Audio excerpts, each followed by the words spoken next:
Merci beaucoup Bernard et merci beaucoup à tout le monde d'être ici aujourd'hui. Je suis très heureuse de vous voir tous et beaucoup de personnes, alors c'est très super. Oui, moi je suis Anya, je suis la gestionnaire financier du projet Agribusiness Facility for Africa. Et oui, moi, je vais être la présentatrice principale pour aujourd'hui et je peux vous dire, il y a beaucoup d'informations aujourd'hui, alors je suis désolée déjà, mais je crois que ça va être bien pour tout le monde. Et aussi, on va avoir du temps pour les questions après chaque session. Alors, on va avoir du temps pour les questions aussi. Alors, sans me tarder, on va commencer avec l'ordre du jour. Alors, on commence rapidement vraiment avec le format de contrat, les paiements des rapports après et les principes comptables pour le contrat qui sont très normaux. C'est pas quelque chose de bizarre ou quelque chose. Et après, on va avoir les prochaines étapes et encore une fois, une session finale de questions et réponses si le temps permet. Mais comme j'ai dit, après chaque session, on va avoir du temps pour des questions. Et comme Bernard a déjà dit, cette session sera enregistrée. Après, vous pouvez le télécharger à cette section limitée pour laquelle vous avez le passeport, le mot de passe. Alors, pas de souci, vous avez accès de ça. Et s'il y a des questions, encore une fois, on peut toujours reviendre là-bas. D'accord. Alors, on commence avec le format du contrat. Et comme je dis, c'est pas trop, c'est seulement un rappel sur le format. Alors, la plupart des contrats, c'est des PDISP. Alors, les contrats d'exécution dans le cadre de partenariats de développement intégré avec le secteur privé. Ça, c'est le contrat principal qu'on utilise pour ce Matching Grant Fund en ce moment. Mais on a aussi deux autres formats et je crois dans cet appel ici, on a au moins un ou deux subventions locales.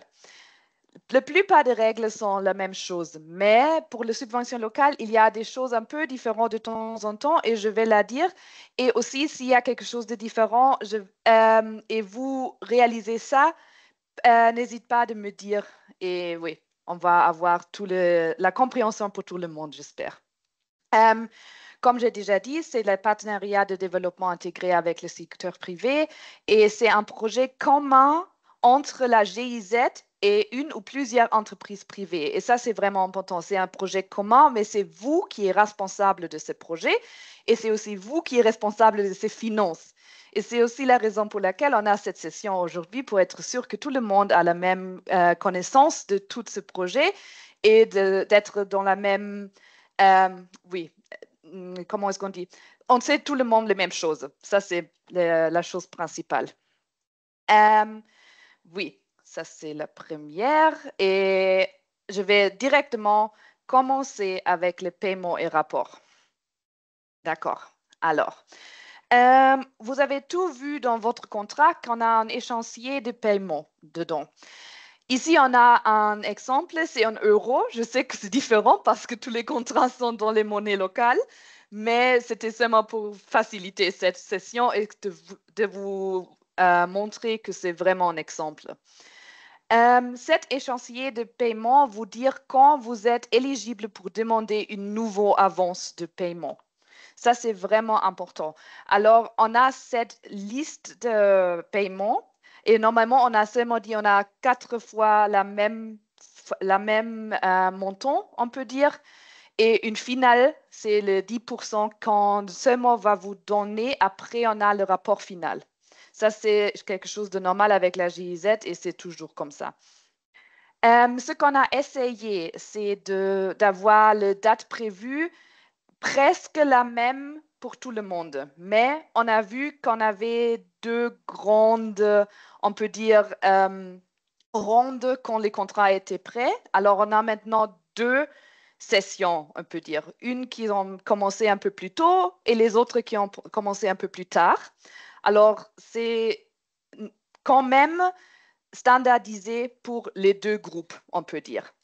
Cela veut dire qu'on veut rester dans ces dates pour les rapports et aussi pour les avances, seulement pour aussi faciliter la vie pour nous, parce que c'est vraiment, il y en a beaucoup, vraiment beaucoup de contrats et paiements, et pour nous, c'est plus facile d'avoir le compte rendu de tous. Ça, c'est la raison pour laquelle.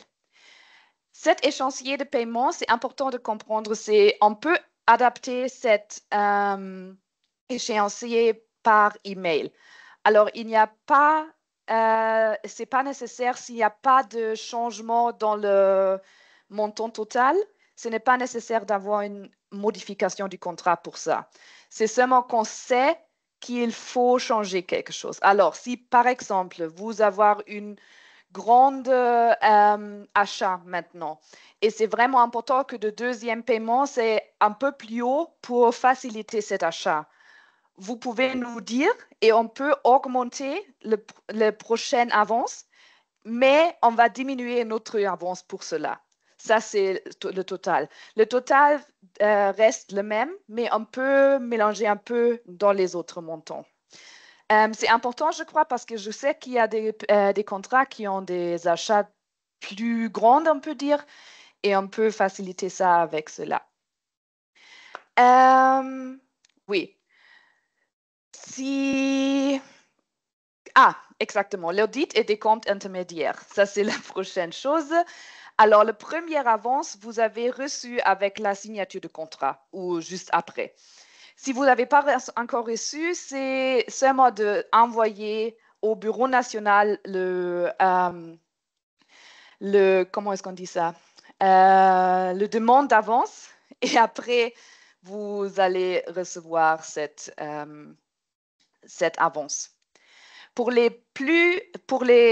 paiements suivants, ça va changer un peu parce que maintenant, il faut toujours avoir le rapport, premièrement, avant d'avoir l'avance. Ça veut dire pour chaque avance, dès que maintenant, il faut avoir un rapport financier avant. C'est pas que l'avance, c'est pas que le rapport financier, mais aussi pour le troisième et la dernière, il faut aussi avoir un audit. Un audit on va parler d'audit un peu plus tard, mais c'est vraiment important. Alors, pour la troisième et le cinquième, il faut avoir de plus de rapports financiers, encore une audit pour avoir la prochaine avance. Alors, ça, c'est vraiment important et ce sont les choses clés qui sont tout mentionnées dans cet échéancier de paiement. Alors, c'est vraiment important d'avoir tout clair dans le contrat et qu'il n'y a pas de questions pour ça de vous. Alors, s'il y en a, on va discuter de ça et vous pouvez toujours me contacter pour cela aujourd'hui si vous ne voulez pas en discuter aujourd'hui. C'est absolument compréhensible.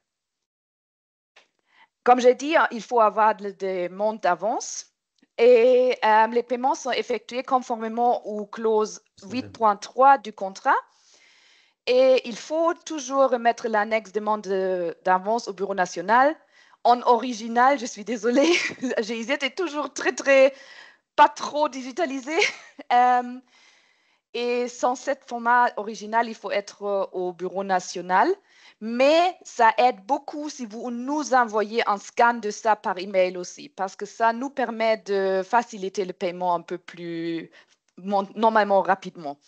Alors, ça vraiment, ça c'est pas obligatoire, mais c'est vraiment aide. Je peux vous promettre, c'est vraiment, ça aide beaucoup. Pour les paiements intermédiaires, les modèles suivants doivent être soumis au plus tard 6 semaines après la date de déclaration concernée. Ça veut dire le rapport, c'est vraiment le plus tard possible, c'est 6 semaines après la date d'échéancier. C'est important aussi. Et pour ce rapport, il faut avoir les modèles suivants. Ce sont les listes de coûts, le rapport d'avancement et aussi la demande de paiement anticipé. Ça, c'est encore une fois une demande d'avance, on peut dire. Finalement, pour les paiements qui nécessitent une audit conformément au plan de paiement, alors la troisième et le cinquième, les documents supplémentaires doivent être soumis. Et les documents sont les suivants. Un rapport d'audit public, voir la section 8.5 dans le contrat. La facture pour les coûts certifiés par l'auditeur, ça c'est important. Et cette facture compense les montants des avants antérieurs. Alors, c'est vraiment tous les avants jusqu'à cette période-là. Et la facture de l'auditeur pour la soumission du rapport d'audit. Alors, ça, c'est important. Pour la troisième et la cinquième, en plus des trois documents qu'on a dit avant, les deuxièmes trois documents, il faut aussi les remettre chez nous. Et généralement, pour le rapport financier, c'est une déclaration semestrielle obligatoire de coûts à la GIZ afin de recevoir d'autres paiements. Alors, sans rapport, pas de paiement. C'est vraiment la règle qui est en base de tous. Les lignes budgétaires peuvent être dépensées par 10% et au maximum de 2 500 € à taux d'échange de ce moment-là par ligne budgétaire. Mais il faut voir que le budget total, il faut toujours rester la même chose. Alors, on ne change pas le budget total, c'est seulement dans les lignes budgétaires qu'on peut échanger sans avoir une modification de contrat. S'il y a les changements qui sont vraiment plus grands parce qu'il y a un changement qui n'était pas prévu au début de projet, on peut avoir les modifications de contrat, mais on essaye de rester dans les lignes qu'on avait prévues. Avec une modification, on peut aussi introduire des nouvelles lignes budgétaires. Alors ça, c'est aussi possible. Et ce qui est aussi important, c'est que les rapports de demandeur principal, ils sont faits par lui. Alors, le demandeur principal, le partenaire principal du contrat, cette personne est responsable pour ce rapport. Mais cette personne rapporte tous les coûts qui sont de tous les consortiums. Alors, si vos partenaires, il faut vraiment avoir le contrôle là-bas parce que les règles sont les mêmes pour tout le monde, mais c'est le partenaire principal qui va donner le rapport à nous. Ça, c'est seulement la chose importante là-bas. Et comme j'ai dit, le document nécessaire pour ça, c'est la liste de coûts. On peut la voir dans les annexes du contrat. Si vous n'avez pas, n'hésitez pas à me dire parce que de temps en temps, le bureau n'a pas envoyé et de temps en temps, ils ont envoyé. Mais on a tout ça ici. Alors, ce n'est pas de problème et on peut facilement le faire. Aussi, une facture est importante et le modèle de facturation, vous pouvez trouver dans ce lien ici. Vous avez accès de cette présentation après, alors vous pouvez utiliser ce lien. C'est le lien GIZ officiel et on a un billing form for contractually agreed billing, ce que vous pouvez utiliser. C'est vraiment juste en anglais. Je suis désolée pour ça, mais je crois qu'on peut gérer avec les traductions de l'Internet et tout ça. Et pour les rapports financiers, c'est important que vous les envoyez à votre personne de contact dans les projets. Comme vous savez, avec le kick-off et tout ça, vous avez une personne de contact spécifiée pour ce contrat qui est responsable pour vous de notre équipe. Et chaque contrat a une personne de contact. Alors, ça, c'est très important. Alors, c'est important que vous l'envoyez cet rapport à cette personne, mais vous aussi gardez les personnes suivantes en copie, s'il vous plaît. Ça, c'est Véronica et Berna, comme nous sommes les coordinatrices de cette composante de notre projet. Et moi et Memona, nous sommes les gestionnaires de finances de notre projet et c'est vraiment important qu'on a aussi cette compte rendu de tous les rapports financiers pour les régler après. Alors, c'est important pour personnes de contact et les 4 personnes qui sont indiquées ici. Et comme j'ai dit avant, je vais aussi parler d'audit maintenant. En général, on a des audits annuels dans ces contrats et ils sont déjà planifiés dans les coûts du contrat. Alors, vous avez du budget pour ces audits. Et comme ça, c'est le cas, il ne faut pas avoir les justificatifs avec le bureau GIZ dans votre pays.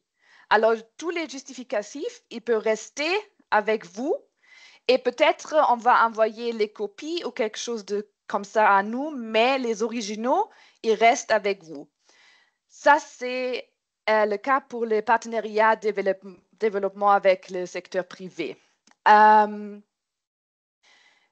on peut vraiment dire qu'on ne veut pas avoir le double contrôle et tout ça. Ça, c'est la raison pour laquelle on a, de temps en temps, on a peut-être des questions. Il faut avoir les justificatifs en copie, mais il reste avec vous. L'audit est responsable pour trouver les faux, s'il y en a. On espère qu'il n'y en a pas. Mais s'il y en a, l'audit est responsable.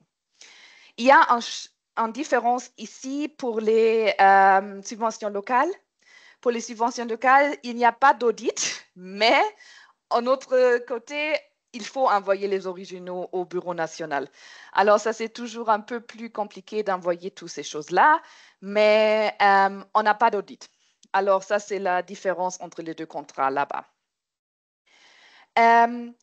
Mais même si l'audit règle toutes ces choses-là pour les partenariats, il y a quelques instants où il faut avoir les pièces justificatives originales toujours. Si c'est le cas, on va vous informer.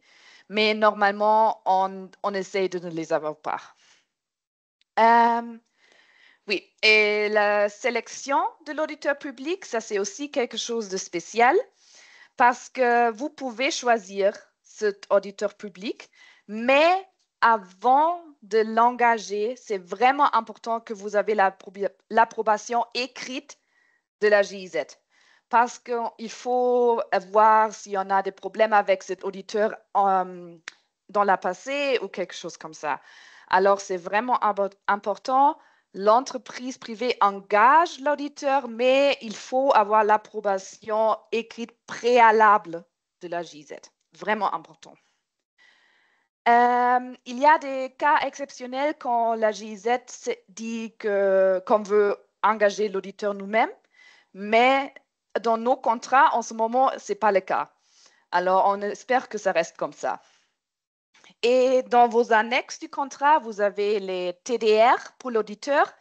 Et ça, c'est obligatoire de les utiliser quand vous engagez cet auditeur. Alors, c'est votre choix. Vous utilisez les TDR qui sont obligatoires. Après, on dit qu'on est d'accord avec ce choix d'auditeur. Et après, vous pouvez l'engager. Ça, c'est le plan. Et comme j'ai dit, c'est après un an et pour le rapport final, c'est nécessaire d'avoir cet audit-là. Et la dernière chose dans cette section ici, c'est la modification du contrat. C'est seulement pour vous dire quand une modification du contrat est nécessaire et quand ce n'est pas nécessaire et un email est suffisant. Alors, une modification du contrat est nécessaire en cas de modification du concept du projet. Alors, si quelque chose change dans le projet, il faut modifier le contrat, absolument. Si vous voulez changer la valeur du contrat, c'est aussi nécessaire. Mais normalement, on ne veut pas avoir les changements dans les valeurs comme l'Union européenne a déjà dit OK pour le montant qu'on avait avant. Mais de temps en temps, par exemple aussi en cas de changement dans les taux d'échange, il y a quelques raisons pourquoi on peut avoir une modification de la valeur du contrat. Et dans ce cas, il faut avoir une modification aussi. S'il y a un changement de personnel sur la feuille de prix, il faut aussi changer le contrat. Mais on a fait un petit trick, on peut dire, que tout le monde a dans ses plans de personnel, c'est que NN que vous allez voir. Et c'est la raison pour laquelle, si vous avez NN ou un pool d'experts, on peut changer ça sans avoir une modification du contrat. Alors, c'est plus facile pour vous et pour nous de changer de personnel parce qu'un email, c'est assez dans ce cas. Et c'est la raison pour laquelle vous allez voir le NN partout. Mais il y a quelque chose d'autre qui vient avec ça, mais on va parler de ça dans la prochaine section.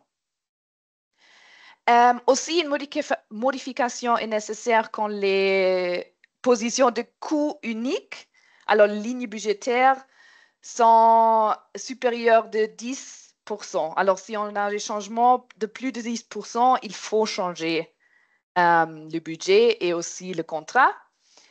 Et bien sûr, quand on veut modifier la durée du contrat, il faut aussi avoir cette modification.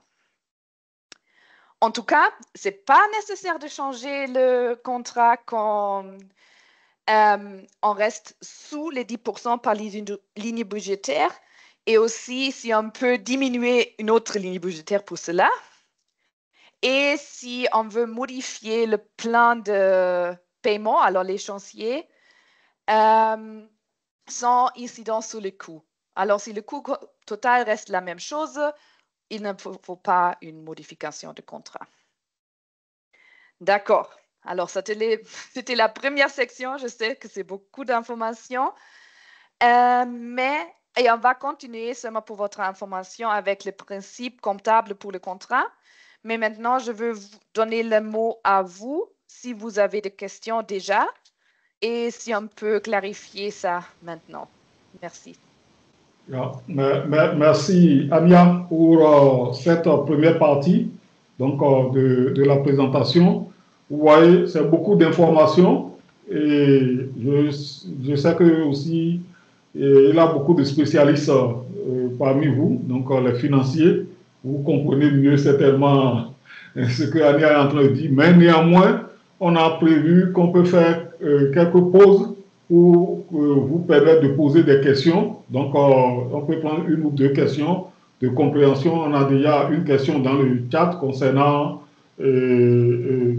comment on sait si le contrat est un contrat de subvention locale. Donc, j'ai vu, Véronica et moi, nous avons déjà répondu. Au fait, c'est écrit au début du contrat. Nous avons dans le lot deux contrats, ou bien qui est contrat de subvention locale, un au Burkina et un où, Ania, c'est un seul, je crois, hein, dans ce groupe-là. Je crois que dans le francophone, c'est un. Et on a encore dans les anglophones. Voilà, donc on a un contrat au Burkina, et c'est le contrat avec, je crois, Scoop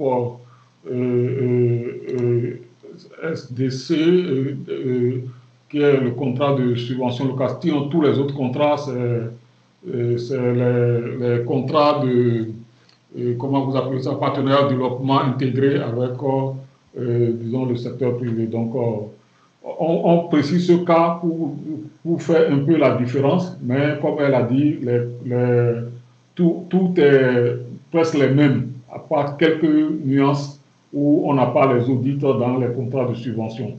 Sinon, tout le reste, ça concerne les contrats les DPISP, vous voulez. OK. On va prendre une ou deux questions. Vous pouvez lever la main. Je vois M. Merlin. En attendant que M. Kolga vous le direz, il a un peu de bruit. M. Kolga, vous pouvez fermer peut-être votre micro en attendant que M. Merlin pose sa question rapidement. Voilà, M. Merlin, vous avez la parole. Ok, d'accord, merci beaucoup. Donc, je suis ici avec mes collègues. On a deux questions. Donc, la première, c'est juste une clarification. Donc, si j'ai vu, en fait, nous avons un contrat de subvention de partenariat. Et donc, en fait, on a reçu déjà le contrat avant. Mais dans notre cas, avant, c'était des avances, et puis audit.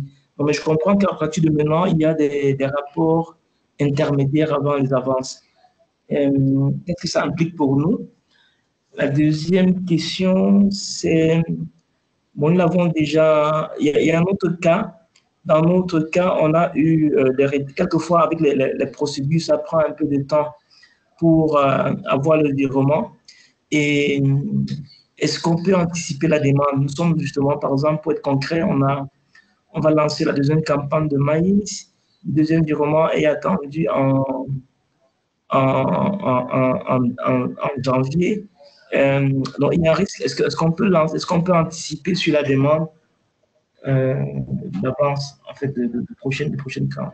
Voilà les deux questions pour ne pas tomber dans le coup qu'on a eu pour en fait, dû au temps de transactions financières. Ça nous a pris quand même un peu de temps. Voilà, Et merci. merci, monsieur Dr Nguyenam, pour vos questions. On va prendre la deuxième question de monsieur Kolga. Et là, nous allons répondre aux deux ensemble. Ok, merci, docteur. Et bonjour à tous. Donc, sinon, pour moi, c'est juste, quand mettre à présenter, il y a des templates, des formulaires à prendre sur le site web de GIZ. Est-ce qu'il serait possible, peut-être, de tous ces templates critiques-là, si on peut les avoir ensemble avec vous par mail, ça nous rassure de ce qu'on est en train de prendre. C'est juste ça, c'est une doléance. Je crois que c'est très simple. On peut commencer peut-être par cette dernière question, Ania. Oui, on peut l'avoir. C'est pas de souci. Okay. Je peux envoyer parce que ce sont les choses normales par tout le monde. Il ne faut pas les faire différemment pour chaque personne. Alors, je peux envoyer un email au tout contact francophone une fois. C'est pas de souci. Donc, les formulaires peuvent être reçus. Je crois que vous l'avez même reçu sans le savoir, parce que au départ, au démarrage, quand on a fait les lancements, on vous a envoyé certains lots de documents, mais bon, on va encore envoyer, comme on parle des finances ici. Très bien. La deuxième préoccupation, c'est celle de Dr Nguyenam au début. Et il demandait, il s'agit des rapports financiers. C'est-à-dire, lui croyait que c'était seulement les audits qu'on allait faire, mais maintenant, on parle de rapports financiers pour pouvoir avoir les décaissements. Surtout après le premier décaissement, il faut faire un rapport financier. Est-ce que, Ania, tu peux revenir un peu sur ça pour passer dire qu'est-ce qu'il faut faire concrètement? Exact. Oui, c'est toujours important. C'est aussi pour vous, Monsieur Ngang. C'est important d'avoir les rapports. C'est aussi clarifié dans le contrat, même si je sais que dans votre échéancier, on dit seulement non, non, oui, non, oui. Mais c'est la raison pour laquelle on avait audit dans le tableau. On avait un peu de changement de contrat dans la période qu'on a commencé avec les contrats.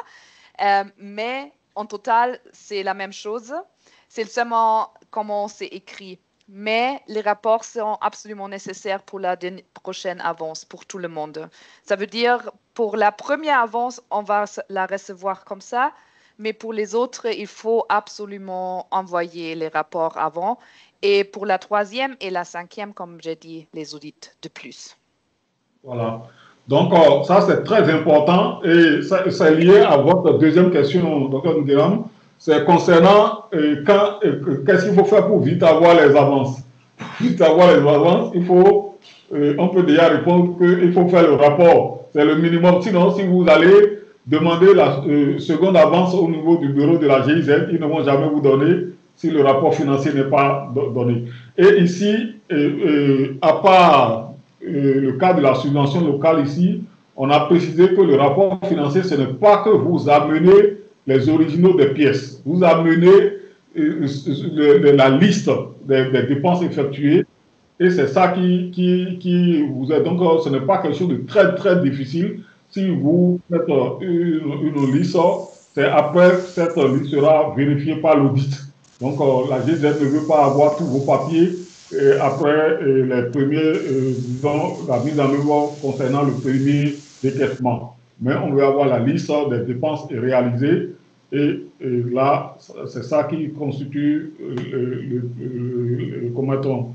l'élément principal dans le rapport financier. Ania, je ne sais pas si j'ai bien peut-être répondu à cette question. Oui, en tout cas, c'est bien. Je sais, le cas du Cameroun, c'était un peu spécial parce qu'on avait des problèmes au Bureau national pour ce contrat spécifiquement. Je ne sais pas pourquoi, mais il y avait des problèmes. Mais comme c'est clarifié maintenant, j'espère que pour la prochaine avance, ça va être plus rapide aussi. Alors, on peut régler. OK.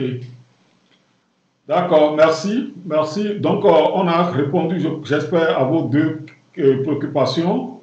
Et il a une autre préoccupation dans le cadre. On parle de l'ANES 11 billing from IDPP pourrait-on parvenir en français? Bon, je n'ai pas bien compris. Peut-être, Monsieur Kamati, vous voulez peut-être expliquer un peu ce que vous voulez dire par votre question dans le chat pour qu'on comprenne. D'accord. Bonjour, Monsieur Agbo. Bonjour.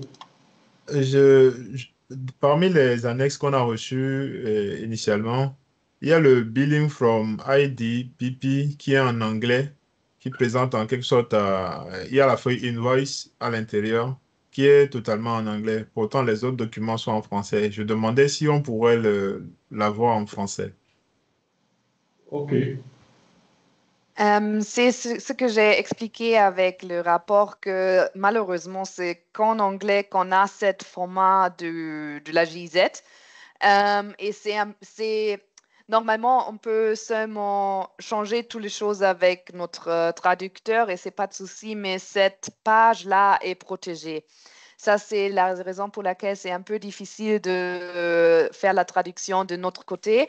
On peut peut-être avoir une aide ou quelque chose qui va vous introduire de toutes les choses qu'il faut mettre dedans. Ça peut être aidé peut-être, mais je suis désolée, la forme, ça existe qu'en anglais. Je ne sais pas pourquoi, mais c'est la GIZ en total, c'est pas nous. Alors, je suis désolée pour ça.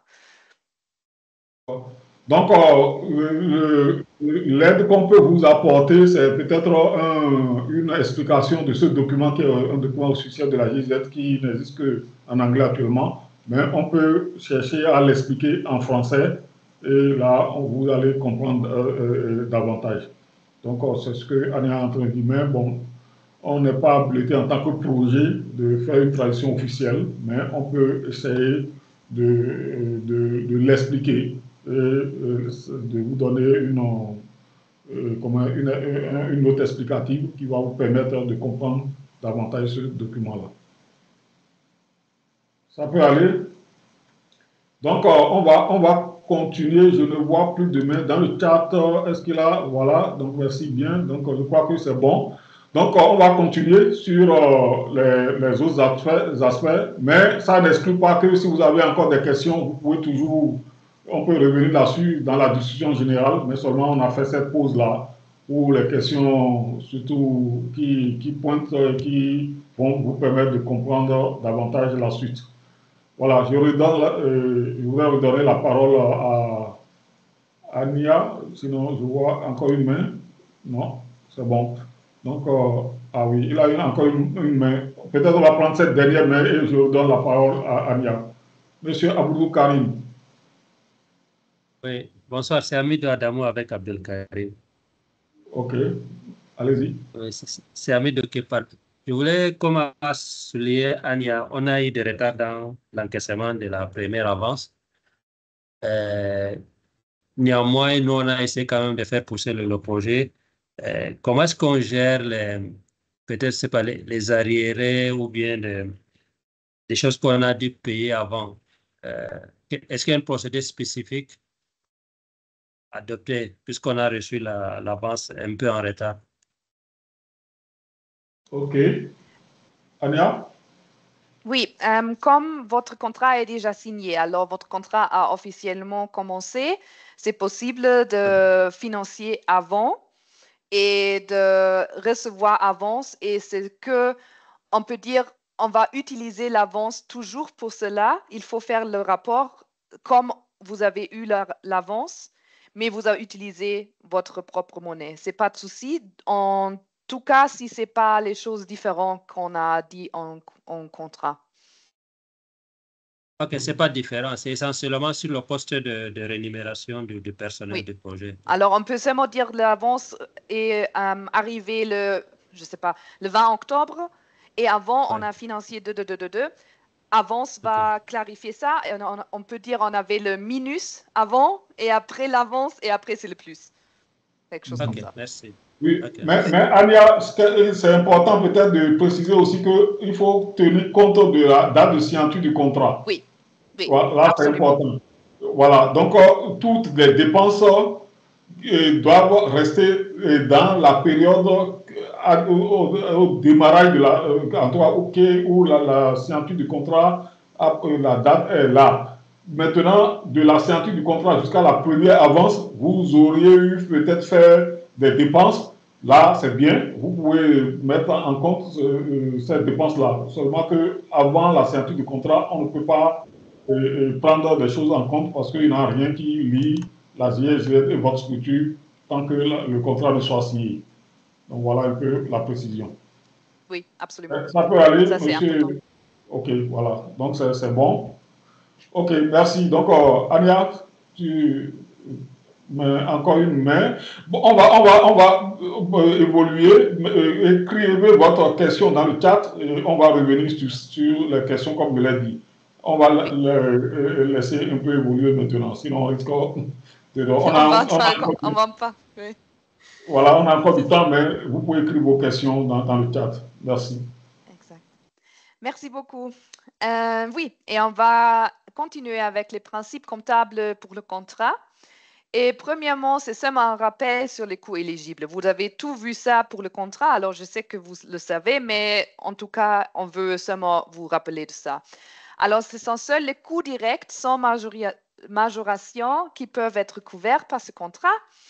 Et les coûts doivent être supportés pendant la durée de contrat. C'est ce que Bernard a dit maintenant, qu'il faut vraiment voir la signature du contrat, c'est le premier jour quand les coûts sont éligibles. Ça, c'est vraiment important. Et les coûts éligibles sont les suivants. C'est la rémunération des salariés de l'entreprise, c'est les honoraires des experts externes, les frais de voyage, les billets d'avion, les coûts de matériaux de l'équipement, les coûts des biens d'équipement et aussi autres coûts. Mais on va discuter de chaque de ces coûts éligibles maintenant, alors pas de souci. Et quelques exemples pour les coûts qui ne sont pas éligibles, ce sont les activités principales de l'entreprise. Alors, on ne peut pas les financer si c'est que pour l'entreprise. Il faut avoir il faut avoir un sens de communauté ou quelque chose dedans et pour ce projet ici qui sont éligibles après. Alors, l'activité principale d'entreprise peut être financée après examen du concept du projet au cas par cas uniquement. Alors, ça, c'est vraiment important. On a déjà vu ce que vous voulez faire, alors votre budget est clair maintenant et c'est vraiment ce qu'on veut faire aussi. Les recherches et développement de nouveaux produits pour votre entreprise, c'est pas possible si c'est que pour l'entreprise. Si c'est pour la communauté, on peut toujours discuter.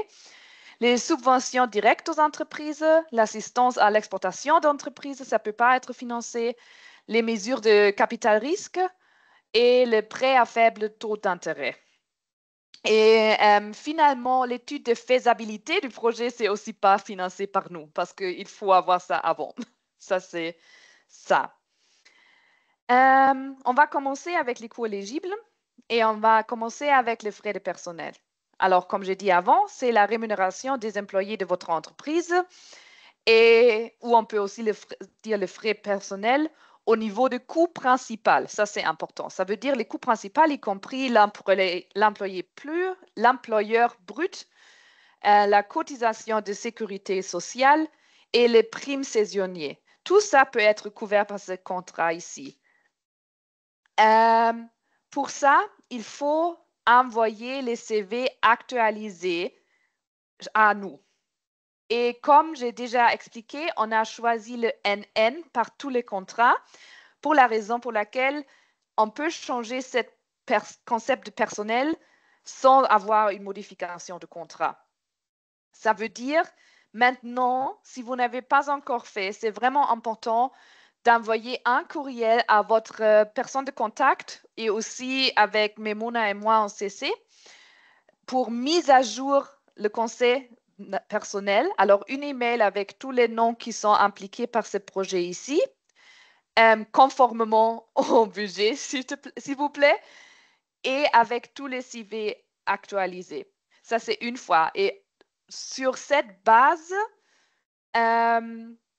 les coûts seront éligibles après dans les rapports. Alors, ça, c'est vraiment important, avoir ça dans nos systèmes. Et ça, c'est la base pour la éligibilité de coûts. Alors, si vous n'avez pas encore fait, je vous demande poliment s'il vous plaît, envoyez à nous prochainement ou dès que possible. Oui, on va les stocker numériquement avec les dossiers du projet ici et ça, c'est la base pour l'audit aussi.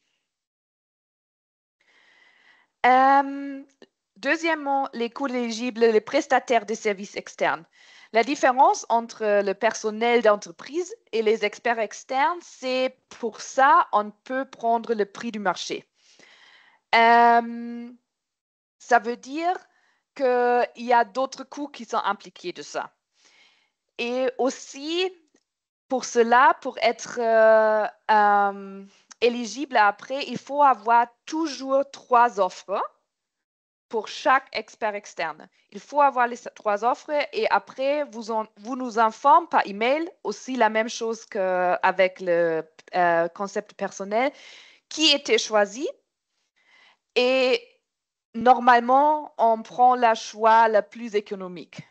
Mais on sait que de temps en temps, on veut avoir un expert spécial, on veut avoir, il y a quelqu'un qui a toutes ces connaissances-là qui sont vraiment importantes, mais ce n'est pas la choix plus économique. C'est aussi possible, mais dans ce cas, il faut avoir une petite justification pourquoi on a choisi cette personne-là et pas des autres personnes.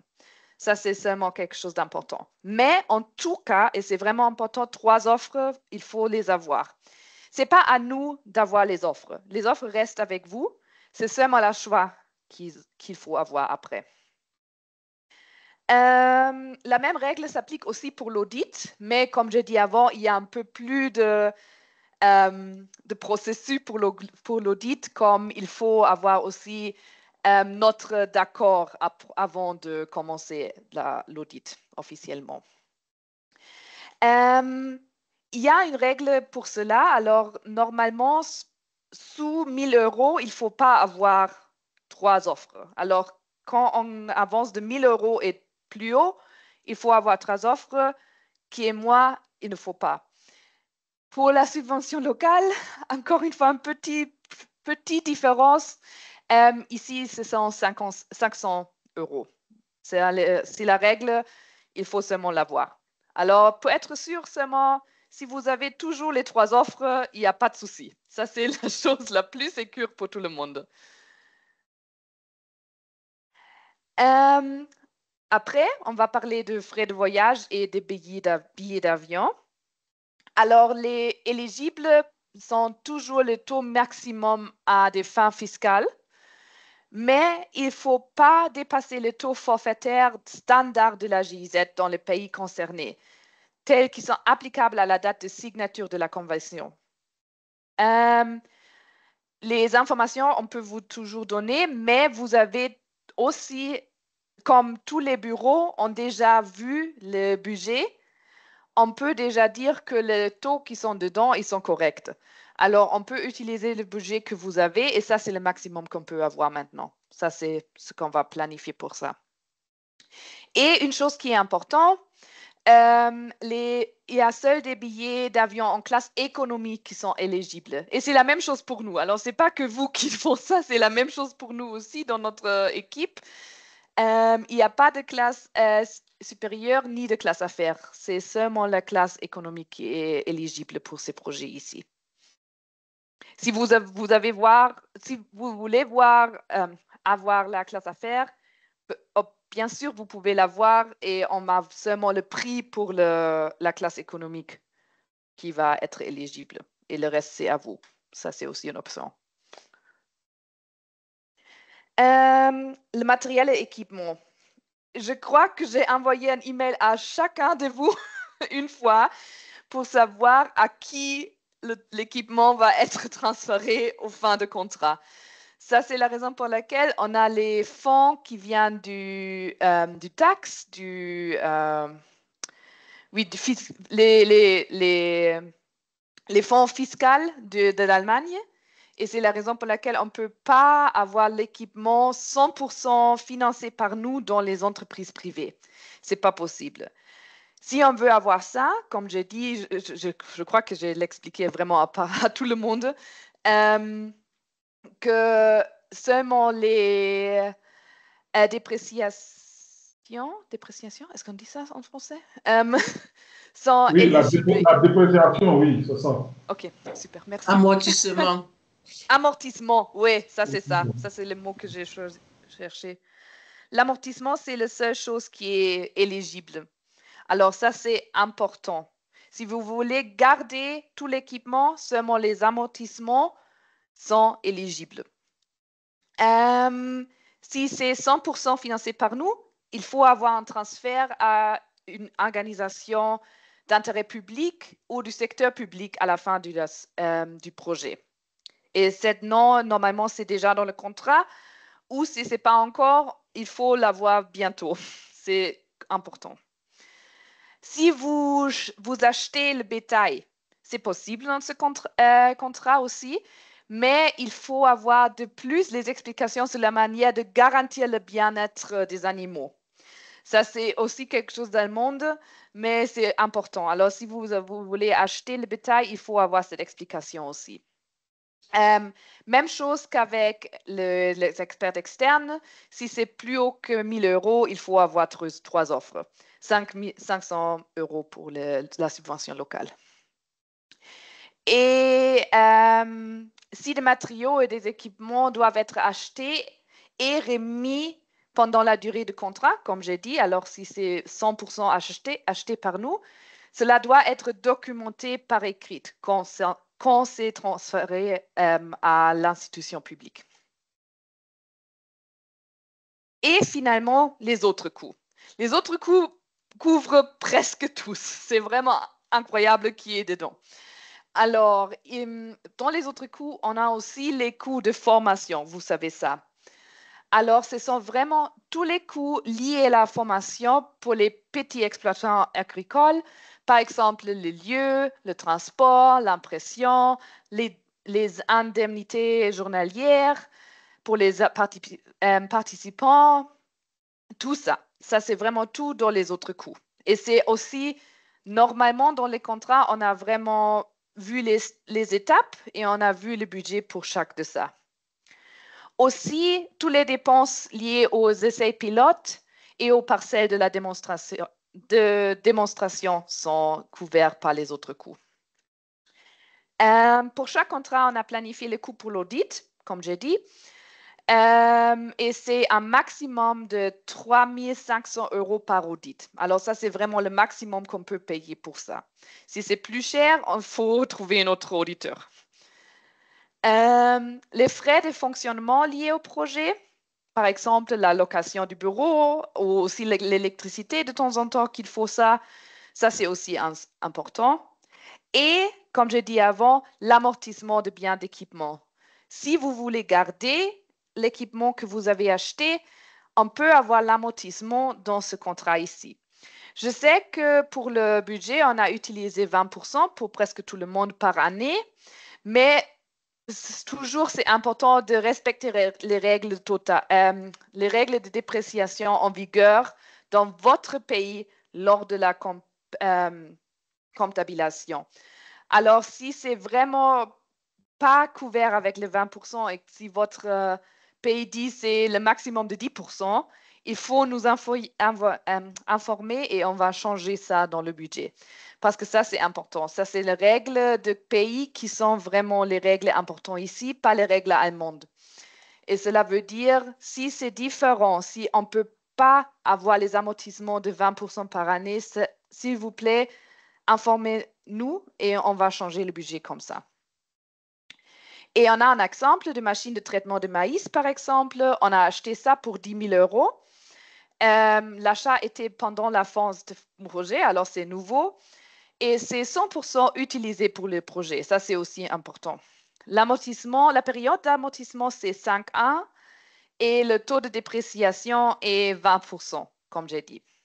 Ça veut dire que chaque année, jusqu'à la fin du projet, et presque tous les projets sont 2 années, on a des coûts de 2 000 euros qui peuvent être déclarés dans ce contrat, sous la rubrique autres coûts, comme j'ai dit. Alors, comme j'ai dit, les deux choses importantes ici de plus sont, une fois que les règles de dépréciation de votre pays sont aussi importantes, si ce n'est pas bien avec les 20%, informez-nous. Deuxièmement, pour chaque formation, et ça c'est quelque chose d'important, et il faut aussi le faire en GIZ généralement, il faut avoir une liste de présence signée. Alors, chaque formation que vous avez une liste de présence et c'est signé et c'est dans votre document qui sont pour l'audit. Ça, c'est absolument important. L'audit va voir si c'est là ou pas. Alors, s'il vous plaît, voir la liste de présence et avoir ça signé après. C'est la base pour avoir les coûts éligibles pour les personnes.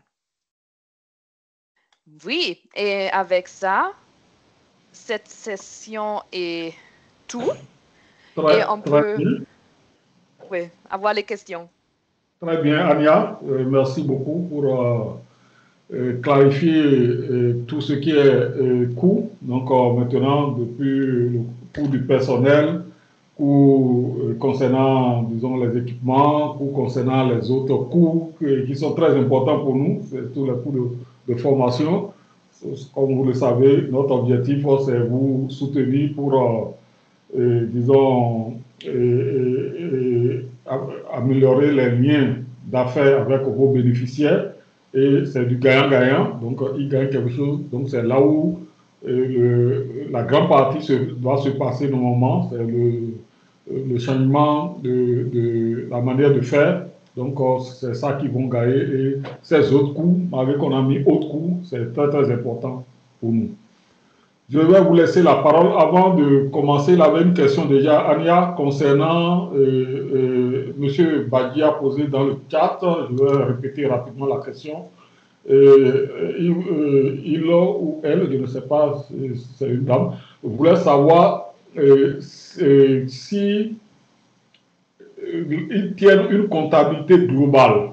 Maintenant, il a la contribution des partenaires, donc des partenaires du consortium. Si je comprends bien peut-être la question, la justification des fonds va se faire seulement pour les fonds pris ou bien les fonds engagés par la GIZ ou bien c'est pour le projet global. Je ne sais pas, c'est une interprétation que je fais. Si ce n'est pas clair, vous pouvez prendre la parole maintenant, Badji, pour peut-être clarifier. C'est un peu comme ça que j'interprète votre question. Bonjour tout le monde. Oui, bonjour tout le monde. Voilà. Effectivement, c'est ça ma question. Je voulais juste savoir si on tiendra une comptabilité globale par rapport à la contribution du partenaire avec le projet ou on va seulement justifier les fonds que le projet nous a.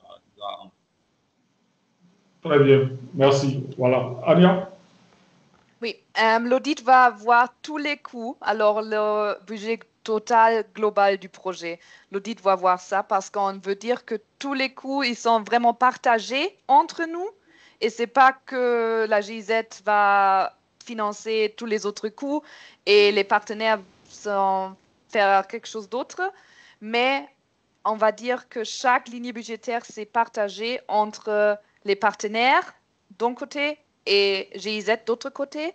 Et c'est la raison pour laquelle l'audit va couvrir le budget global. Alors, toutes les choses, il faut suivre les règles ici, s'il vous plaît. Voilà. Donc, c'est tout le projet. Au fait, quand on parle de fonds de compte partie ou bien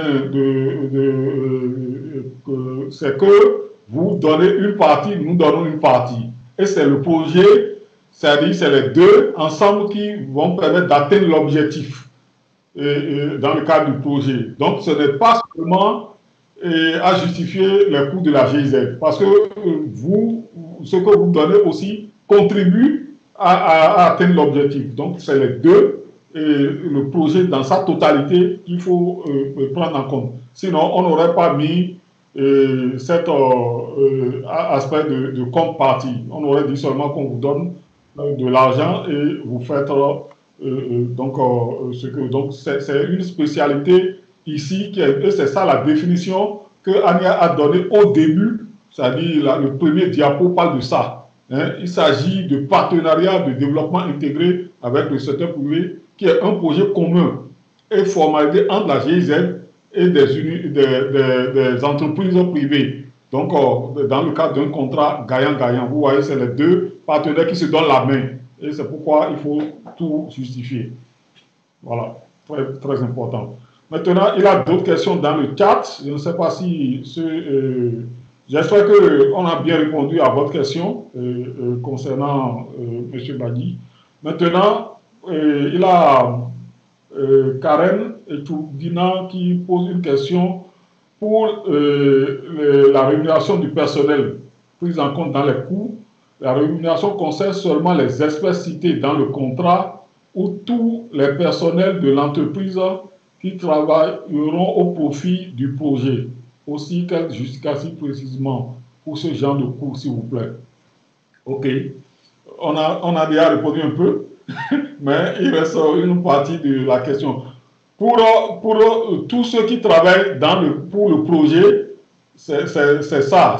Il faut, si c'est un pourcentage, parce qu'on sait que bon, vous travaillez pour autre chose dans votre entreprise.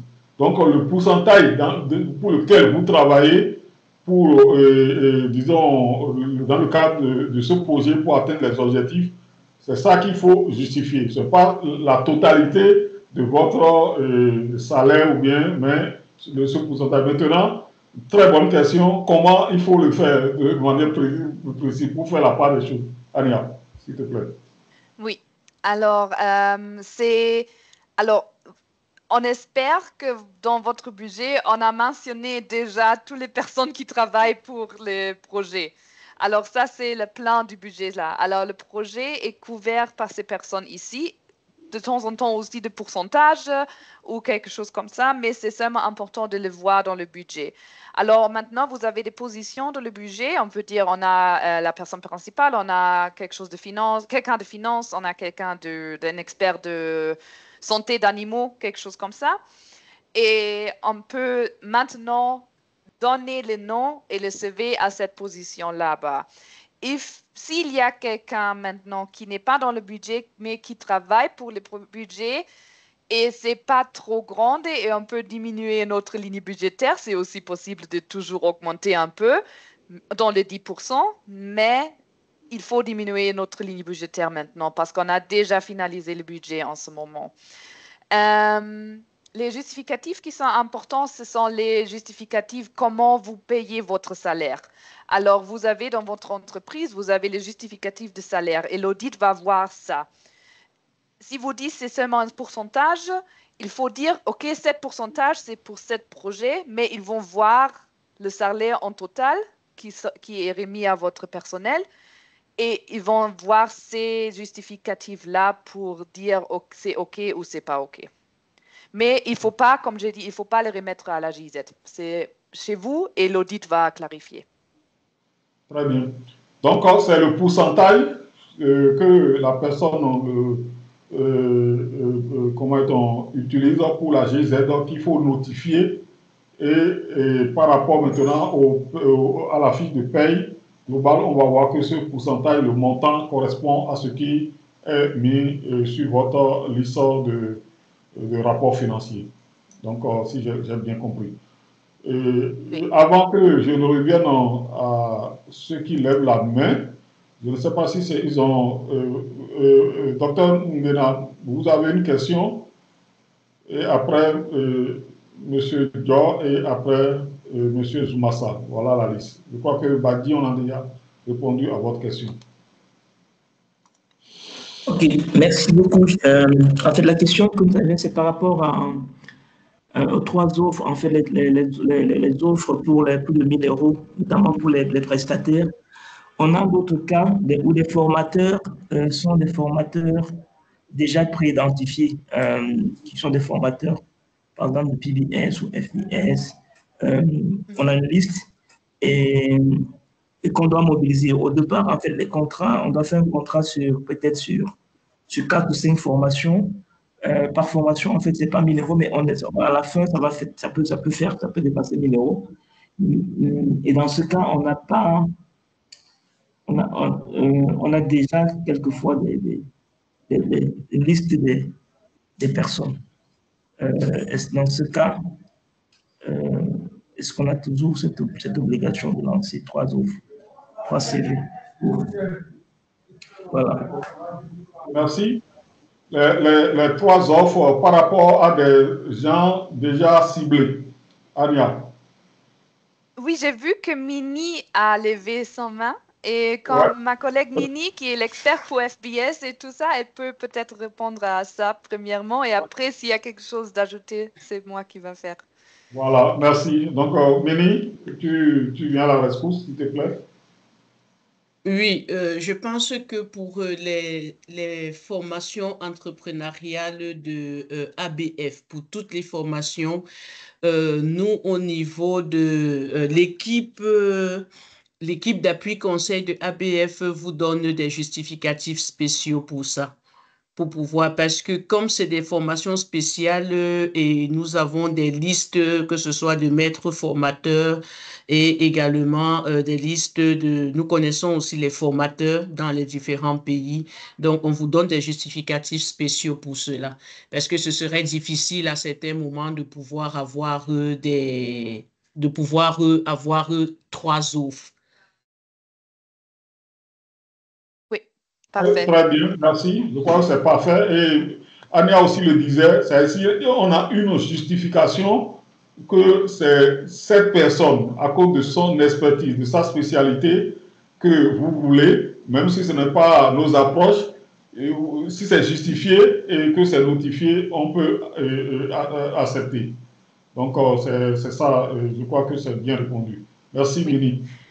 Mais ce qui est important pour ça aussi, c'est pour vous dire encore une fois, si vous planifiez les formations de FBS, CBS, quelque chose comme ça, qui sont de notre projet, toujours dit ça à vos contacts, personnes de contact, et ils vont vous mettre en contact avec notre équipe de FBS. Et c'est vraiment important parce que ce sont eux qui ont toutes les informations pour ça et c'est aussi plus facile pour tout le monde. Alors ça, c'est seulement quelque chose qui est important encore. Oui, très, très important. Donc, les points focaux, donc, les différents points focaux sont là pour vous aider en la matière. Maintenant, Monsieur Dior, vous avez la parole. Allô, oui, bonjour, bonjour. Bonjour. Je voulais juste demander par rapport aux amortissements, c'est quoi en fait de quelle manière peut-on justifier les amortissements? Parce qu'il y a la réglementation dans les plans comptables et tout ça, et j'aimerais juste savoir qu'est-ce qu'on met comme justif? Parce qu'il n'y a pas de pièce comptable, ce sont des non-cash, donc est-ce qu'on met les tableaux des amortissements dans les annexes des financial statements ou qu'est-ce qu'il faut comment peut-on justifier ça? C'est juste une question comme ça parce que ça m'a un peu tiqué. Merci à D'accord, vous. merci. Oui. Ouais. Les amortissements, comment? Tania? Oui, alors normalement, on prend la facture et on peut dire, OK, selon les règles, on a l'amortissement comme ça, on a le tableau d'amortissement. Ça, c'est ce qu'on fait normalement. Si c'est en nature maintenant et c'est déjà existé avant, on peut aussi avoir cet tableau, mais il faut avoir un prix de début qui est communiqué à nous. S'il n'y a vraiment pas de prix pour ça, ça c'est un peu difficile et pour ça, il faut peut-être encore une fois envoyer un email parce qu'il faut que moi je vais vérifier ça parce qu'il faut avoir un prix de début, même si ça existait déjà et on a déjà utilisé pour 2 autres années, on peut toujours utiliser le prix qui est préalable au début du contrat et après on utilisait le tableau. Mais oui, si c'est quelque chose de différent et un cas spécial, je vous demande s'il vous plaît, envoyez-moi un email et moi je vais vérifier encore une fois. Merci.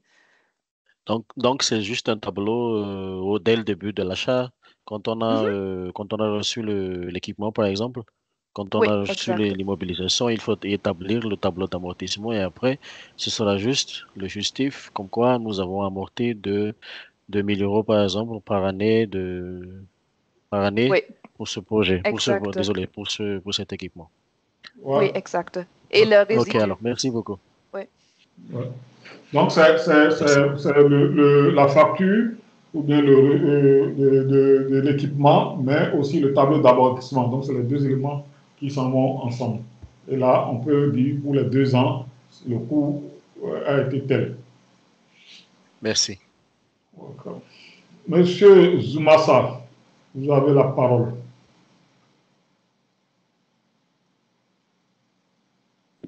Bonjour à tous. J'avais 3 questions, mais il y a 2 qui ont déjà été abordées par mes prédécesseurs. C'était par rapport aux justifs des formations FBS, CBS là. Mais bon, ça a été abordé. Et puis aussi, le justificatif concernant l'amortissement qui n'est pas une charge en tant que telle, comme ça, qu'on peut facilement justifier. Voilà, mais bon, ces 2 parties-là ont été abordées. Merci pour les éclaircissements. Super. Votre 3e question, c'est quoi?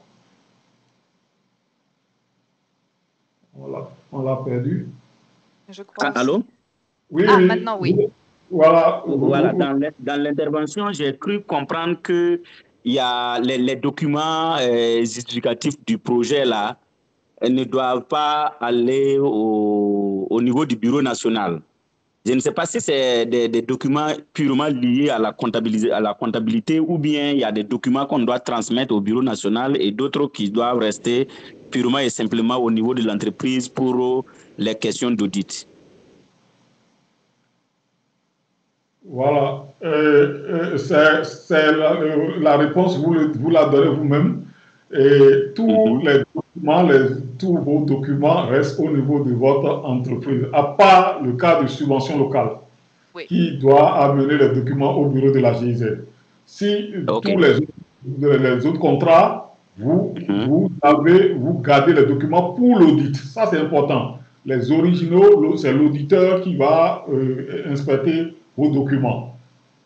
Et votre rapport financier, c'est la liste de ces coûts, que vous amenez au niveau du bureau. Donc, vous faites l'état financier de toutes les dépenses qui ont été réalisées au cours de la période, bien signé, il faut le dire, bien avisé, et c'est ça que vous ramenez au bureau de la GIZ, et c'est ça qu'ils prennent en compte. Maintenant, l'auditeur, pour le 3e et le 5e rapport, lui, il a fait son rapport d'audit et c'est ça qui s'ajoute à votre rapport financier pour que le décaissement se passe. Donc, vous voyez, on a simplifié les choses, mais il faut rester très rigoureux. Tout ce que vous avez fait est au niveau de votre boîte, au niveau de votre entreprise. Bien noté. Merci beaucoup. Et s'il y a le cas que le bureau veut voir quelques justificatifs, ça se passe de temps en temps, seulement les copies sont nécessaires. Ça, c'est important. Seulement les copies quand ils demandent de justificatifs pour clarifier quelque chose. OK. C'est bien noté. Parfait. Merci. Merci, M. Zoumassa. Abdou Karim, j'espère que il a un duo qui est à ce micro. Je sais que beaucoup de gens sont derrière les micros, mais c'est ce que je vois qu'il dit. Vous avez la parole. Oui, bonjour, c'est Hamidou qui reprend la parole. J'ai 2 préoccupations. La première, c'est qu'après la réunion de mise au point avec l'équipe support, nous avons réajusté un peu le planning de formation et aussi les modules de formation. Mais il n'y a pas une incidence sur le budget global. Et sur cette base, on a fait le chronogramme du projet et le nouveau budget du projet. Et pour la suite, on s'en tient à ça. C'est légèrement différent du contrat signé. Comment est-ce qu'on réajuste le contrat par rapport au nouveau cadrage qu'on a fait avec l'équipe d'appui? Ça, c'est la première question. La deuxième question, sur certaines activités, il y a un mélange de formation, de prestations de consultants, souvent d'équipements. Est-ce qu'on gère comment gérer ce type d'activité? Est-ce qu'on dissocie chaque élément et on le traite différemment? Ou bien s'il y a une partie dominante, si c'est vraiment la partie prestation du consultant, on considère comme tel, on comptabilise. Comment est-ce qu'on gère ce type d'activité? Je pense par exemple dans la digitalisation financière. On peut avoir besoin d'un consultant qui va développer un outil digital et ensuite il faut former l'équipe même du consortium et former les bénéficiaires, les agriculteurs et les éleveurs. Pour ce type d'activité, comment est-ce qu'on doit s'organiser comptablement? Merci. Ania, première question par rapport aux investissements. Oui, première question, je peux répondre facilement. Alors, s'il n'y a pas d'incidence sur le budget et il n'y a pas d'incidence qu'on va changer vraiment le concept de votre projet, ce n'est pas nécessaire d'avoir une modification de contrat pour la chronogramme. On peut seulement actualiser la chronogramme avec le premier rapport narratif. Ça, c'est la chose la plus facile. Alors, il ne faut pas modifier le contrat si seulement le temps change en ce moment. Deuxième question, je crois que il faut un peu plus d'explications. Je n'ai pas tout compris. En fait, ce que j'ai compris, c'est que il demande, par exemple, si on a un consultant qui est sur plusieurs volets, donc qui fait peut-être un concept de quelque chose, après faire une formation, est-ce qu'il faut rentrer dans les détails, si j'ai bien compris, ou bien il faut seulement rester un peu chose. J'ai vu la main de Mini. Peut-être, Mini, tu veux répondre à ça? Non, pas répondre, mais peut-être bien expliquer, parce qu'on en avait discuté, oui. C'est le cas d'un consultant, mais qui a un grand packaging. C'est-à-dire qu'il est consultant, mais il développe en fait, il développe un outil. Et quand il finit de monter l'outil, dans sa consultation, quand il finit de monter l'outil, c'est lui qui forme également. OK. D'accord. Il faut pas justifier ça. Ça peut être un consultant, il peut avoir un contrat, mais dans le contrat, il faut avoir tous les packages, comme toutes les choses qu'il fait. Alors, le contrat va être la justificative pour les choses qu'il fait. Alors, le contrat de cette personne, de ce consultant, il faut spécifier tâche 1, tâche 2, tâche 3, mais on peut utiliser la même personne et il ne faut pas faire plusieurs contrats avec lui. Seulement que peut-être... Voilà, ce que le... Consultation. Oui, allez-y. Mini? Je donne un cas, peut-être. Je donne un cas un peu plus... Si vous permettez, je donne un cas un peu plus complexe. Par exemple, on a prévu équiper les fermes laitières de l'énergie solaire. Pour faire de l'énergie solaire, il y a en amont l'ingénierie, il faut dimensionner, faire une étude d'ingénierie. Ça, c'est vraiment du service, c'est des prestations intellectuelles. Il y a son canevas comptable et son caractère éligible ou pas. Maintenant, il y a l'équipement énergie solaire proprement dit, qui doit soit léguer à un organisme, soit juste amorti. On prend juste l'amortissement. Peut-être après, il y aura une formation sur l'utilisation. Donc, c'est trois activités qui ont trois natures comptables différentes et qui ont des conséquences en termes d'éligibilité différentes.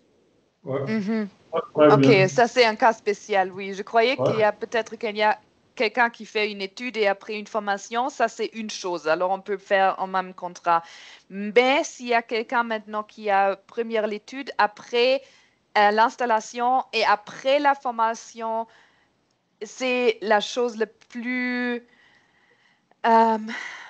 prudent, je veux dire, d'avoir 3 contrats pour ces choses.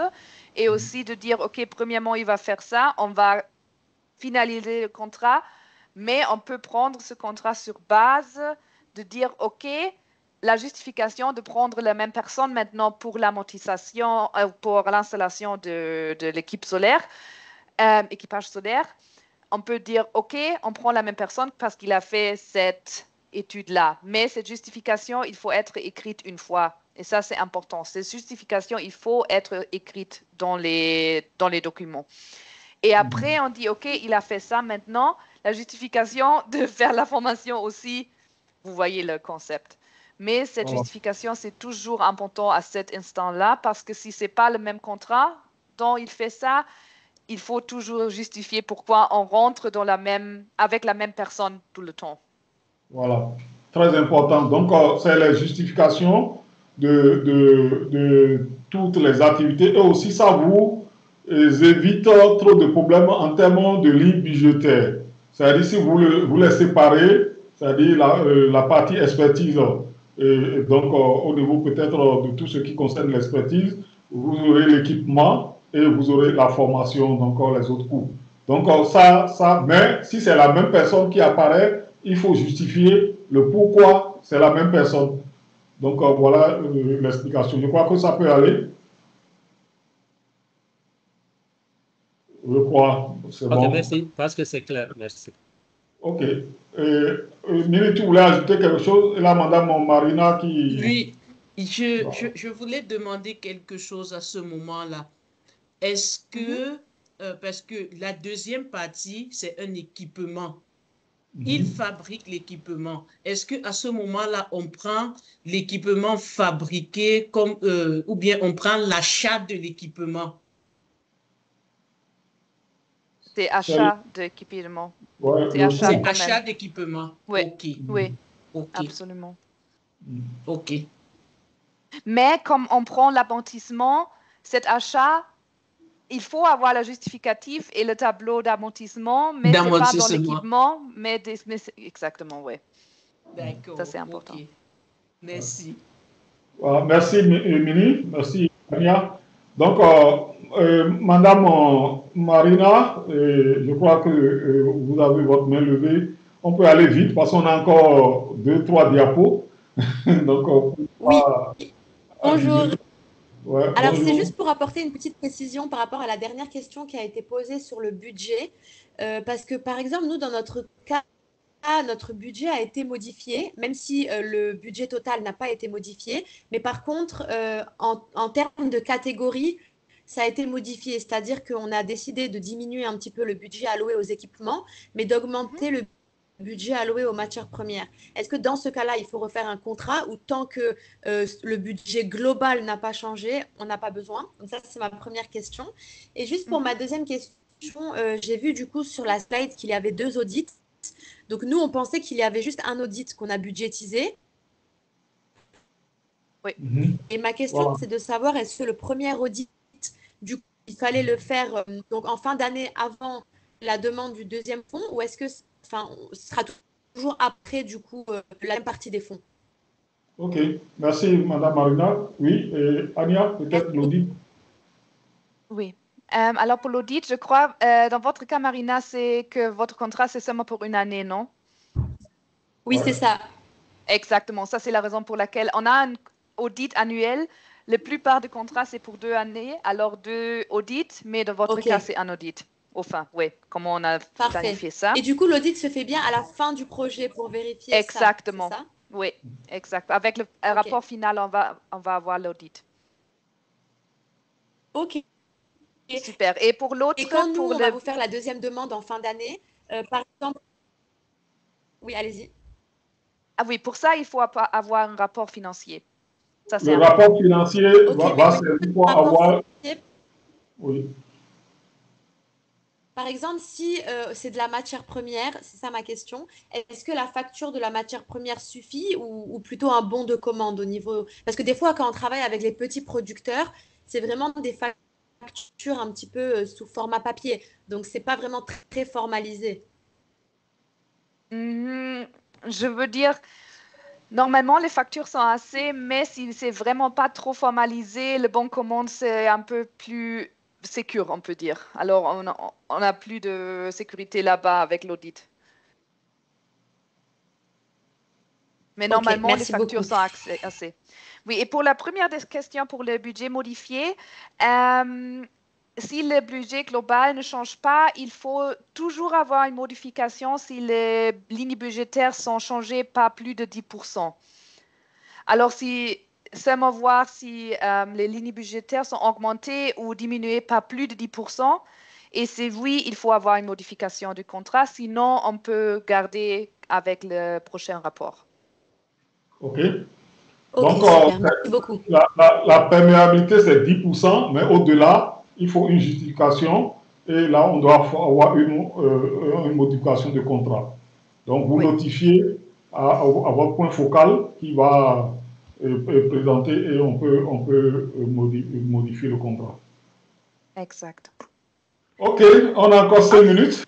Et je crois que on va revenir pour les derniers diapos. Et voilà. Super, merci. Oui, et c'est que pour les prochaines étapes. Alors, j'ai déjà dit ça dans les mails de l'invitation, mais nous avons prévu un quiz sur le contenu d'aujourd'hui. Et avec ça, vous pouvez aussi avoir un certificat d'attendance que vous étiez ici si vous répondez à cette quiz qu'on va envoyer. Et on a un lien ici et mon collègue Véronica, j'espère qu'elle est là, va mettre ce lien dans le chat maintenant. Et il y a, je crois, 12 questions dedans. Et on va avoir cette quiz pour vous. On va voir si vous avez répondu à toutes questions et on va vous donner cette certification après. Alors, ça, c'est quelque chose pour vous. Pour seulement aller répéter tout ce qui s'est passé aujourd'hui. Et oui, c'est quelque chose pour nous aussi de voir si vous avez compris ce que j'ai dit aujourd'hui. Alors, c'est une win-win pour tout le monde. Le date limite, c'est pour le 20 novembre. Alors, il y a 3 semaines d'aujourd'hui. Et vous pouvez aussi utiliser le code QR qui est dans cette diapo ici pour entrer dans cette quiz-là. Les réponses correctes seront partagées avec vous après le 20 novembre. Alors, jusqu'à le 20 novembre, vous avez du temps de répondre et après, on va partager les réponses correctes avec vous aussi. Oui, c'est super que vous faites ça et s'il y a des questions de cela, n'hésitez pas. Et on peut encore une fois partager le lien après cette réunion. Et finalement, avant de conclure tous, j'ai déjà dit dans les autres appels avant qu'on va avoir une assistance à la gestion financière qui va être financée par la GIZ. Et on est très heureuse qu'on a maintenant trouvé cette entreprise ou cette équipe qui va vous soutenir. Et seulement pour une petite introduction, ce qu'il va faire, c'est vraiment vous soutenir avec toutes les questions finances. Ils sont des experts.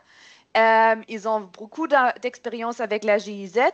Alors, ça, c'est vraiment un service pour vous, pour être sûr.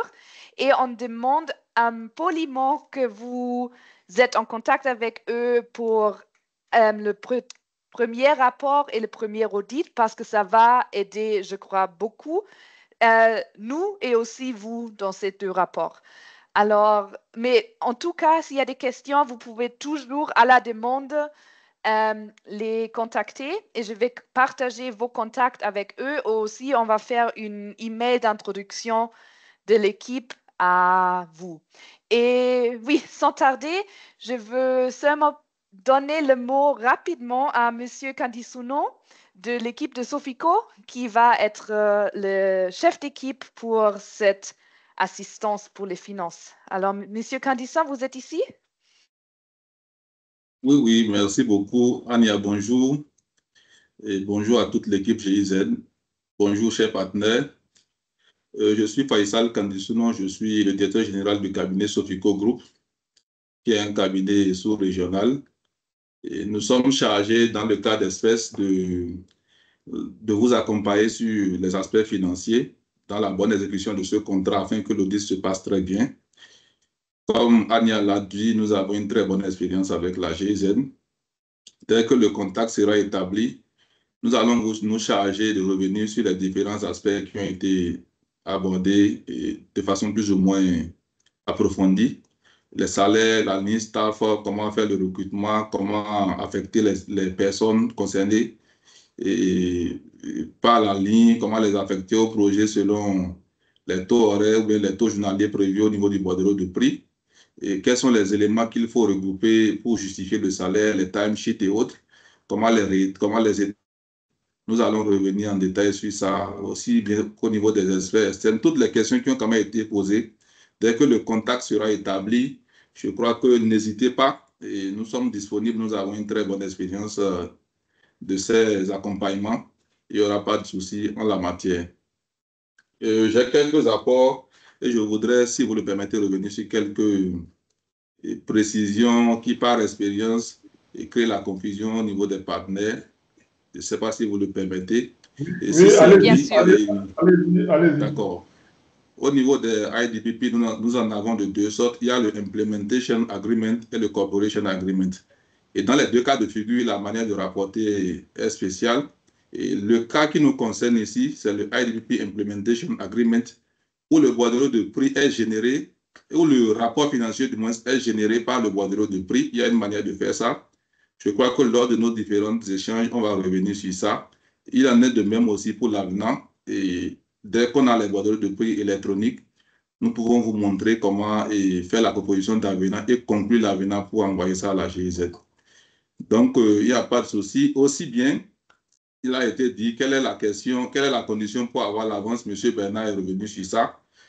Il faut le rapport financier bien établi avec un taux de consommation raisonnable. Parce que la part qui est envoyée est la part de la GIZ.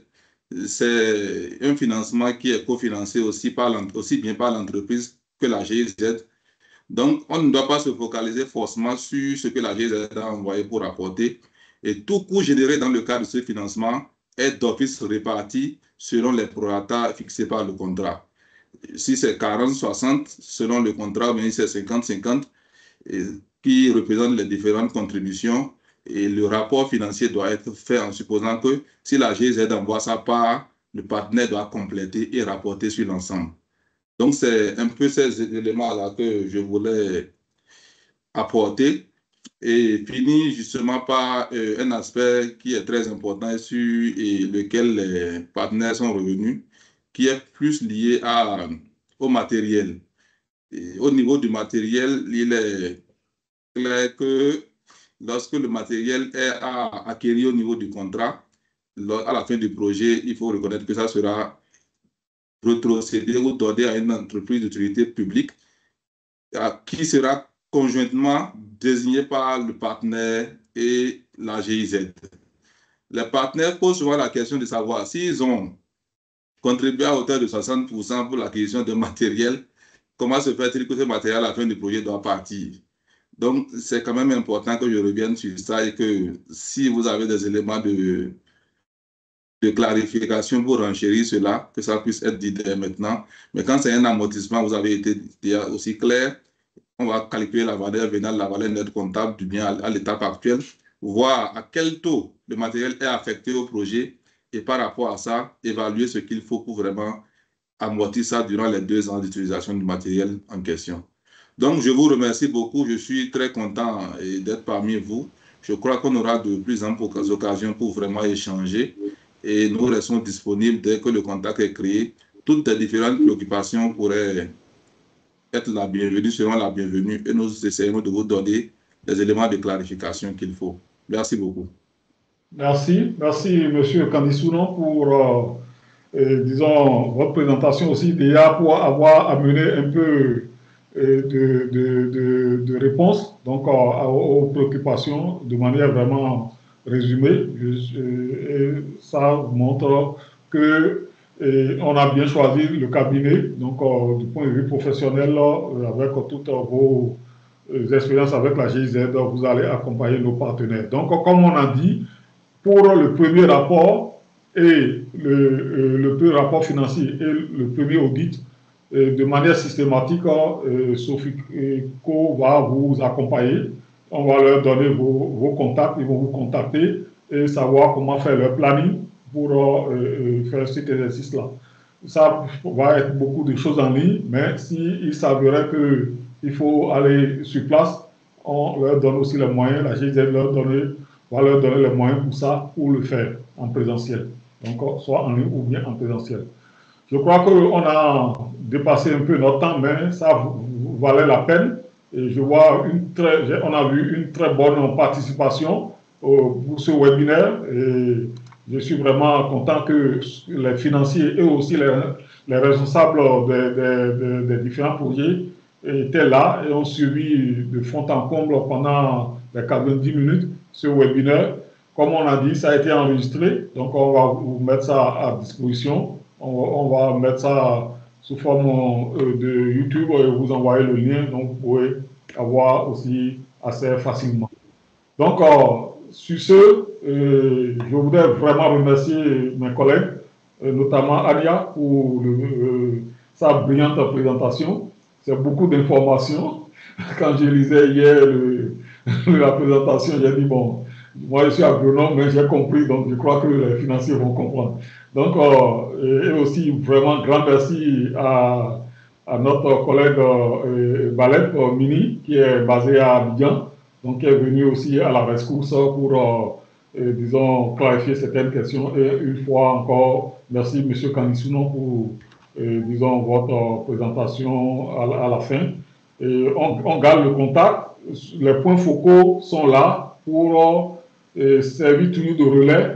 Mais néanmoins, comme Ania l'a dit, elle et Mebona, qui est qui est des finances aussi de notre équipe, et nous, Véronica et moi, qui sommes dans l'équipe de coordination, pour toute question, n'hésitez pas. Donc, on va essayer de gérer et on aura vraiment de très bons, une bonne gestion des fonds et aussi de bons rapports pour éviter tout cas. Donc, voilà. Donc, sur ce, je voudrais, disons, clore ce webinaire et vous souhaiter, disons, une bonne continuation dans les différentes entreprises. Et voilà, et à bientôt. Merci. Merci beaucoup et à bientôt. Merci, bonne journée à tous. À bientôt. Merci. Merci. Bonne journée. Bonne journée. Au revoir tout le monde. Bye bye.